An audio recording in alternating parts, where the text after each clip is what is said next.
Hi everyone, আসসালামু আলাইকুম। আশা করি সবাই ভালো আছেন। এবারে আপনাদেরকে দেখাবো ফার্স্ট সিকিউরিটি ইসলামিক ব্যাংকে কিভাবে টাকা তোলে। তাই আমি সর্বপ্রথম এটিএম বুথের ভিতরে ঢুকলাম। ঢোকার পর এই যে মেশিনের সামনে আসলাম, আসে এই যে এটিএম কার্ডটা ঢুকে দিলাম, যেখানে সিম পাশে ওই সিম সাইডে ওই সাইড দিয়ে ঢুকাই দিলাম। এই যে সিম সাইডে ঢুকাই দিলাম, দেওয়ার পর কার্ডটা ভিতরে টানে নিল।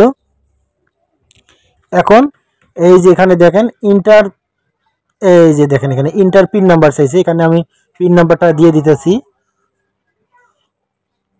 পিন নাম্বারটা দেওয়া শেষ। এখন প্রসেসিং আছে। আমি ফার্স্ট সিকিউরিটি ইসলামিক ব্যাংকে 5,000 টাকা তুলবো, যেহেতু ব্যাংকের সংকটের কারণে বেশি টাকা তোলা যাইতেছে না, এই জন্য আমি 5,000 টাকা তুলবো মাত্র। এই যে আমি 5,000 টাকায় চাপ দিলাম। চাপ দেওয়ার পর উনি বলছে রসিদ নেব কি নেব না। আমার রসিদের দরকার নাই, কারণ রসিদ নিলে 3 টাকা 3.5 টাকার মতো কাটে, আমার দরকার নাই। তারপরে আমি রসিদ নেব না, আমি রসিদ নিলাম না। এখন এই যে আমাদের টাকাটা একটু পরে চলে আসবে। এই যে কার্ডটা বাইরে আসলো, এই যে কার্ডটা আমি নিয়ে নিলাম। এখন এখন একটু প্রসেসিং চলতেছে, চলার পরে যে টাকাটা এই যে নিচ দিয়ে বাইরে আসবে। এই যে আমার 5,000 টাকা বাইরে হলো। আপনারা মনে করতে পারেন বলে না 5,000 টাকা বেশি তো ওঠে।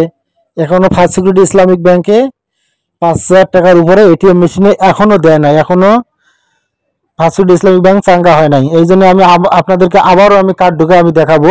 এই যে আমি কার্ড ঢুকাইলাম, এই যে আবার কার্ড ঢুকি দেখাইতেছি। কার্ড ঢুকি দেখার পরে যে 5,000 উপরে দেয় না। এই যে আবার যেহেতু কার্ডটা বাইর করছি, সেহেতু আমার এখানে আবার ইন্টার পিন নম্বরটা চাইলে আমি আবার ইন্টার পিন নম্বরটা দিয়ে দিলাম। দেওয়ার পরে এই যে আমি আবার 5,000 টাকায় চাপ দিলাম। চাপ দেওয়ার পরে এই যে প্রসেসিং হলে আবার এই যে রসিদের কথা বলছে, আমি রসিদ নেব না। এখন এই যে উপরে দেখেন, এই দেখেন, আর আমার এই যে উপরে লেখা পাচ্ছে এখানে লেনদেন করা আর সম্ভব হচ্ছে না, কারণ সিকিউরিটি ব্যাংকে 5,000-এর উপরে এটিএম বুথে লেনদেন হয় না। আল্লাহ হাফেজ।